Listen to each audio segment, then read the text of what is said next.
Hello guys, വീണ്ടും മറ്റൊരു വീഡിയോയിലേക്ക് സ്വാഗതം. ഇന്ന് നമ്മൾ ചെയ്യാൻ പോകുന്നത് പ്രോഫിറ്റ് ആൻഡ് ലോസിൻ്റെ പാർട്ട് 2 ആണ്.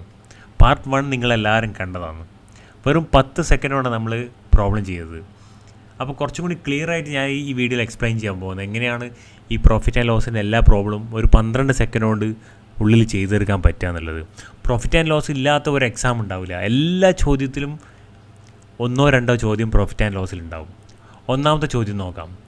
A shopkeeper marks an article 40% above cost price and allows a discount of 10%. അപ്പോൾ സെല്ലിംഗ് പ്രൈസ് ഇവിടെ തന്നിട്ടുണ്ട്, നമുക്ക് കണ്ടുപിടിക്കേണ്ട കോസ്റ്റ് പ്രൈസ് ആണ്. അപ്പോൾ ഈ shop keeper marks an article 40% above cost price അല്ലേ. അപ്പോൾ നമ്മളെന്താ വെച്ചാൽ ഫസ്റ്റ് എന്ത് ചെയ്യുക, കോസ്റ്റ് പ്രൈസ് 100 എടുക്കുക. നമ്മളപ്പോൾ ഈ സൈഡിൽ കോസ്റ്റ് പ്രൈസ് എഴുതും, ഈ സൈഡിൽ സെല്ലിംഗ് പ്രൈസ്, ഇവിടെ മാർക്കറ്റ് പ്രൈസും. അപ്പോൾ നമ്മൾ 100 രൂപ കോസ്റ്റ് പ്രൈസ് ആയിട്ട് എടുത്തു. അപ്പോൾ 40% എബവ് കോസ്റ്റ് പ്രൈസ് ആണ് മാർക്കറ്റ് പ്രൈസ്. മാർക്സ് എന്ന് പറയുമ്പോൾ മാർക്കറ്റ് പ്രൈസ്. അപ്പോൾ 40% എബവ് എന്ന് പറയുമ്പോൾ 140. Okay. Allows a discount of 10%. ഞാൻ മുന്നേ പറഞ്ഞിട്ട് 10% ഡിസ്കൗണ്ട് അപ്പോൾ മാർക്കറ്റ് പ്രൈസ് എന്നാണ് കൊടുക്കുക. അപ്പോൾ 10% ഡിസ്കൗണ്ട് എന്ന് പറയുമ്പം 0.9 കൊണ്ട് മൾട്ടിപ്ലൈ ചെയ്യുക. 14 × 9 പറയുമ്പോൾ 126. അപ്പോൾ നമുക്ക് തന്നെ സെല്ലിംഗ് പ്രൈസ് 1260. അപ്പോൾ ഇത് 1260 തന്നിട്ടുണ്ട്. നമുക്ക് എന്താണ് കണ്ടുപിടിക്കുന്നത് കോസ്റ്റ് പ്രൈസ്. അപ്പോൾ ഇത് ഇൻറ്റു 10 അല്ലേ. അപ്പോൾ കോസ്റ്റ് പ്രൈസും ഇൻറ്റു 10. അപ്പോൾ ആൻസർ 1000. Answer B. ഈസി. ഇവിടെ നമ്മൾ ഫോമുലൊന്നും ഉപയോഗിക്കുന്നില്ല, നമ്മൾ ചെറിയ ബേസിക് കൺസെപ്റ്റ് മാത്രം. രണ്ടാമത്തെ ചോദ്യം. A dishonest dealer sells sugar at cost price but uses a weight of 900 instead of 1 kilo. അപ്പോൾ ഇവിടുത്തെ കൺസെപ്റ്റ് എന്ന് വെച്ചാൽ നമ്മൾ നേരത്തെ പോലെ കോസ്റ്റ് പ്രൈസ് ഇവിടെ, സെല്ലിംഗ് പ്രൈസ് ഇവിടെ. നമ്മൾ ആദ്യത്തെ ലൈനിൽ എപ്പോൾ എഴുതുന്ന എമൗണ്ടാണ്. പിന്നത്തെ കേസിൽ നമ്മൾ വെയിറ്റ് എഴുതും. വെയിറ്റ് ചോദിച്ചാൽ നമ്മൾ വെയിറ്റ് എഴുതും, എമൗണ്ട് ആണെങ്കിൽ എമൗണ്ട്. അപ്പോൾ വെയിറ്റ് ഇവിടെ തന്നെ but uses a weight of 900 gram.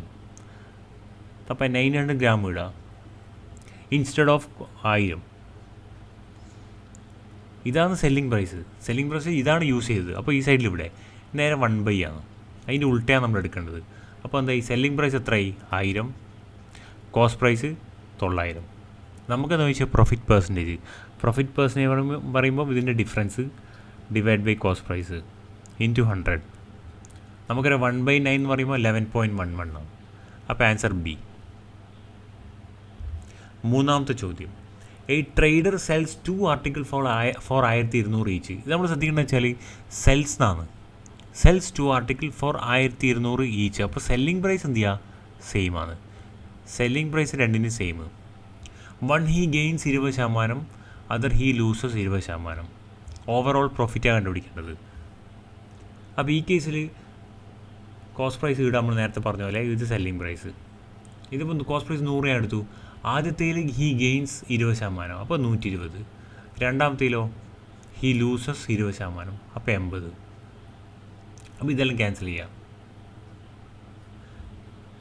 അപ്പോൾ ഇവിടെ തന്നെ സെല്ലിംഗ് പ്രൈസ് സെയിം ആണ്. അപ്പോൾ നമ്മൾ ഈ സൈഡിലെ സെല്ലിംഗ് പ്രൈസ് ഇത് രണ്ടും സെയിം ആക്കണം. ഇത് സെയിം ആക്കണം. ഞാൻ ഇതിനെ 2 കൊണ്ടും ഇതിനെ 3 കൊണ്ടും മൾട്ടിപ്ലൈ ചെയ്താൽ ഈക്വൽ ആവും. അപ്പോൾ ഇവിടെ ഞാൻ ഫ്രഷ് ആയിട്ട് താഴെ എഴുതാം. ആദ്യം 24, ഇത് 20, പിന്നെ 24, 10 × 3 30. ഇപ്പോൾ സെല്ലിംഗ് പ്രൈസ് ഈക്വലായി. നമുക്ക് ഓവറോൾ പ്രോഫിറ്റാണ് കണ്ടത്. ഓവറോൾ പ്രോഫിറ്റ് പറയുമ്പം 48, കോസ്റ്റ് പ്രൈസ് എത്രയായി? 50. അപ്പോൾ ഇത് കണ്ടാൽ തന്നെ മനസ്സിലാവും selling price less than cost price ആണ്. അപ്പോൾ നമുക്ക് എന്തായാലും ലോസ് ആണ്. നമുക്ക് കണ്ടുപിടിക്കാൻ പറഞ്ഞത് പ്രോഫിറ്റ് പെർസെൻറ്റേജ് ആണ്.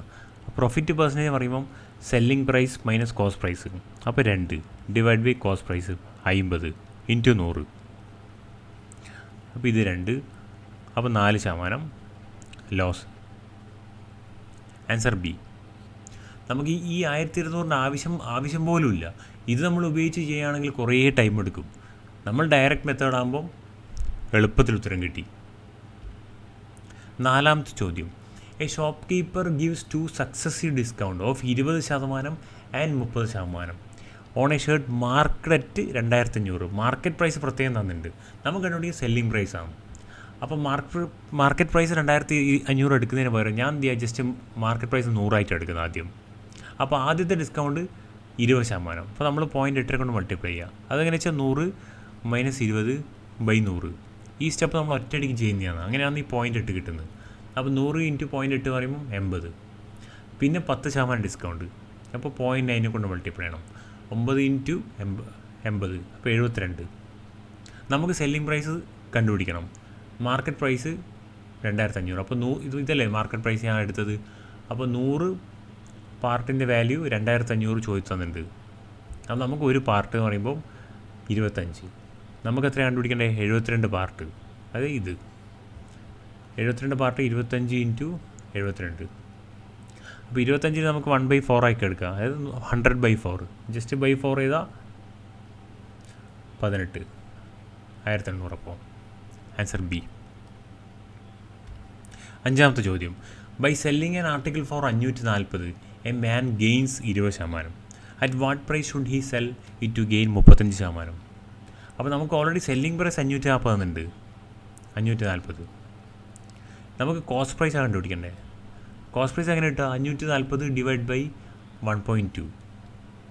അപ്പോൾ ഈ ന്യൂ സെല്ലിംഗ് പ്രൈസ് എന്ന് പറയുമ്പോൾ എന്നാ 540 ഡിവൈഡ് ബൈ 1.2 ഇൻറ്റു 1.35. നമ്മൾ ഒറ്റയടിക്ക് ഈ സ്റ്റെപ്പ് ചെയ്ത് കഴിഞ്ഞാൽ നമുക്ക് ഉത്തരമായി. പിന്നെ ഇനി ജസ്റ്റ് ക്യാൻസൽ ചെയ്യുന്ന പരിപാടി മാത്രമേ ഉള്ളൂ. അപ്പോൾ ഇത് 4,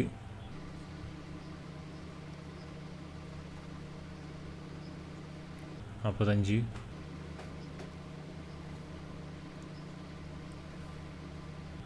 അപ്പോൾ ഇത് 135 ഇൻറ്റു 45 അല്ലേ. അപ്പോൾ ലാസ്റ്റ് ഒരു 5 ഉണ്ടാവും ആൻസറിൽ. അപ്പോൾ എന്തുകൊണ്ട് ബി ആയിരിക്കും ഉത്തരം. 6ാമത്തെ ചോദ്യം നോക്കാം. A trader mixes 20 kilogram rice at 40 per kilogram. അതുപോലെ 30 kilogram rice 50 per kilogram and sells the mixture at 55.2. അപ്പോൾ SP നമുക്ക് തന്നിട്ടുണ്ട് 55.2. അപ്പോൾ ഇതാണ് ഇയാളുടെ കോസ്റ്റ് പ്രൈസ്. അപ്പോൾ നമ്മൾ ആവറേജ് കണ്ടുപിടിച്ച് കഴിഞ്ഞാൽ നമുക്ക് കോസ്റ്റ് പ്രൈസ് കിട്ടും. അപ്പോൾ സെല്ലിംഗ് പ്രൈസ് തന്നിട്ടുമുണ്ട്. അങ്ങനെ നമുക്ക് പ്രോഫിറ്റ് പെർസെൻറ്റേജ് കണ്ടുപിടിക്കാം. അപ്പോൾ നമ്മൾ ഇതിൻ്റെ ആവറേജിൻ്റെ കൺസെപ്റ്റാണ് ഇവിടെ വരുന്നത്. 50ൻ്റെ അത്ര ആവറേജ്. അപ്പോൾ 40 ഞാനിപ്പോൾ എടുത്തു കഴിഞ്ഞാൽ നമ്മൾ ഓൾറെഡി ഇത് കവർ ചെയ്ത് തന്നു ആവറേജിൻ്റെ സെക്ഷനിൽ. അപ്പോൾ 40 പ്ലസ് ഇതിൻ്റെ ഡിഫറൻസ് 10 ഇൻറ്റു ഈ സംഖ്യ 30 ഡിവൈഡ് ബൈ ഈ സംഖ്യ 50. അപ്പോൾ ഇത് ക്യാൻസൽ ചെയ്ത് കഴിഞ്ഞാൽ 46 കിട്ടും. അപ്പോൾ 46 കോസ്റ്റ് പ്രൈസ്. അപ്പോൾ 46 കോസ്റ്റ് പ്രൈസ്, സെല്ലിംഗ് പ്രൈസ് 55. അപ്പോൾ പ്രോഫിറ്റ് പെർസെൻറ്റേജ് നിങ്ങൾക്കറിയാം സെല്ലിംഗ് പ്രൈസ് മൈനസ് കോസ്റ്റ് പ്രൈസാണ്. അതെത്രയാണ്? ഇതിൻ്റെ difference divide by cost price into 100. അപ്പോൾ ഇത് 2 ടൈംസ്. അപ്പോൾ ആൻസർ 20%. ഡി. 7ാമത്തെ ചോദ്യം. A shop keeper marks his good 25% above cost price and give a discount of 10%. Find his profit percentage. അപ്പോൾ നമ്മൾ നേരത്തെ പറഞ്ഞു ഇത് കോസ്റ്റ് പ്രൈസ്, ഇത് സെല്ലിംഗ് പ്രൈസ്, ഇത് മാർക്കറ്റ് പ്രൈസ്. എക്സാമിന് നമ്മളിതൊന്നും എഴുതേണ്ട കാര്യമില്ല, നമ്മളോട് മനസ്സിലെല്ലാം ഉണ്ടാവും. അപ്പോൾ marks his good 25% above cost price. അപ്പോൾ നമ്മളിത് 100 എടുത്തു കഴിഞ്ഞാൽ ഇത് 125. പിന്നെ 10% ഡിസ്കൗണ്ടാണ്. അപ്പോൾ 125 ഇൻറ്റു ഇത് 10% ഡിസ്കൗണ്ട്. അപ്പോൾ 125 ഇൻറ്റു 9. 125 ഇൻറ്റു 9 എന്ന് പറയുമ്പം 112.5. ഇല്ല ഉത്തരമായി 12.5 അധികം. അപ്പോൾ 12.5%. നമ്മൾ സാധാ ഫോർമുല മെത്തേഡ് ഒരിക്കലും ഇതിൽ ഉപയോഗിക്കരുത്. ഇങ്ങനെയുള്ള മെത്തേഡാണ് ഏറ്റവും എളുപ്പം. 8ാമത്തെ ചോദ്യം. A man buys an article at 20% discount on mark price and sells it at mark price. Find his profit percentage. അപ്പോൾ ഇത് മാർക്കറ്റ് പ്രൈസ്. മാർക്കറ്റ് പ്രൈസ് നമ്മൾ 100 ആക്കി എടുത്തു. അപ്പോൾ സെല്ലിംഗ് പ്രൈസ് എത്ര കിട്ടി? After discount 20%. അപ്പോൾ നമ്മൾ 0.8 കൊണ്ട് മൾട്ടിപ്ലൈ ചെയ്യുക. അതാണ് അതിൻ്റെ ഫാക്ടർ. അപ്പോൾ 80 സെല്ലിംഗ് പ്രൈസ് കിട്ടി. അതിൻ്റെ ചോദ്യം തന്നിട്ടുണ്ട് and sells it at market price. അപ്പോൾ ഇത് തന്നെ ഇവർ സെല്ല് ചെയ്യുന്നു. അപ്പോൾ ഈ ക്യാഷ് ഇതിനാണ് ഇവർക്ക് കോസ്റ്റ് പ്രൈസ് ആയിട്ട് വരിക. അതിലാണ് അവർ വാങ്ങിയത്, ഇതിലവർ വിൽക്കുന്നത്. അപ്പോൾ അതിൻ്റെ ഡിഫറൻസ് എത്രയായി? 20 divide by cost price into 100. ഇതാണ് പ്രോഫിറ്റ് പെർസെൻറ്റേജ്. അപ്പോൾ 1/4 എന്ന് പറയുമ്പോൾ 25%. Answer B. 9ാമത്തെ ചോദ്യം. A vendor professes to sell rice at cost price but uses a false weight and gains 25%. Find the weight he gives instead of 1 kilogram. അപ്പോൾ 20% gain ഉണ്ട്. അപ്പോൾ 25% gain എന്ന് പറയുമ്പോൾ 100 കോസ്റ്റ് പ്രൈസും selling price 125. Find the weight he instead of 1000. അപ്പോൾ ഇത് 1000, ഇത് X. അപ്പോൾ എക്സ് എത്രയായി? 100 × 1000 ഡിവൈഡ് ബൈ 125. 125 പറയുമ്പോൾ എത്രയായി? 1000 × 8 ആണ്. അപ്പോൾ ആൻസർ 800 ഗ്രാം. Answer B. ഇനി ഫോമുല ആവശ്യമുള്ളവർക്ക് ഫോമുല അവൈലബിൾ ആണ്. അതായത് profit percentage equal to true weight minus false weight divide by false weight into 100. അപ്പോൾ ഇവിടെ സബ്സ്റ്റിറ്റ്യൂട്ട് ചെയ്യുന്ന 25% equal to true weight 1000 minus false weight divide by false weight into 100. അപ്പോൾ ഈ solve ചെയ്ത് കഴിഞ്ഞാലും ഉത്തരം F ഈക്വൽ ടു 800 ഗ്രാം കിട്ടും. 10ാമത്തെ ചോദ്യം. A trader increases the market price of an article by 20% and then allows a discount of 10%. അപ്പോൾ ഈ ട്രേഡർ ഇൻക്രീസസ് മാർക്ക് പ്രൈസ് എന്ന് പറയുമ്പം നമ്മൾ കോസ്റ്റ് പ്രൈസ് 100 എടുക്കുക. അപ്പോൾ മാർക്ക് പ്രൈസ് 20% ഇൻക്രീസ് ചെയ്തു. അപ്പോൾ മാർക്ക് പ്രൈസ് എത്രയായിരിക്കും? 120. And then allows a discount of 10%. അപ്പോൾ 10% ഡിസ്കൗണ്ട്. അപ്പോൾ സെല്ലിംഗ് പ്രൈസ് എത്രയായി? ഇൻറ്റു 9. അപ്പോൾ 120 × 0.9 പറയും 108. അപ്പോൾ സെല്ലിംഗ് പ്രൈസ് ഓൾറെഡി 1080 തന്നിട്ടുണ്ട്. ഇത് 1080 × 10 അല്ലേ? ഫൈൻ ദ ഒറിജിനൽ മാർക്ക് പ്രൈസാണ്. അപ്പോൾ നമ്മൾ കണ്ടുപിടിക്കുക 120 പാർട്ടിൻ്റെ എത്രയാണ്? അത് ഇൻറ്റു 10 ചെയ്യുക. അപ്പോൾ 1200. അപ്പോൾ ആൻസർ ഡി. അപ്പോൾ നമ്മൾ ഈ മെത്തേഡ് ഉപയോഗിച്ച് കഴിഞ്ഞാൽ എല്ലാം പെട്ടെന്ന് തന്നെ ഉത്തരം കിട്ടും. നമ്മൾ ഫോമുല ബേസ് ഒരിക്കലും പോകേണ്ട കാര്യമില്ല.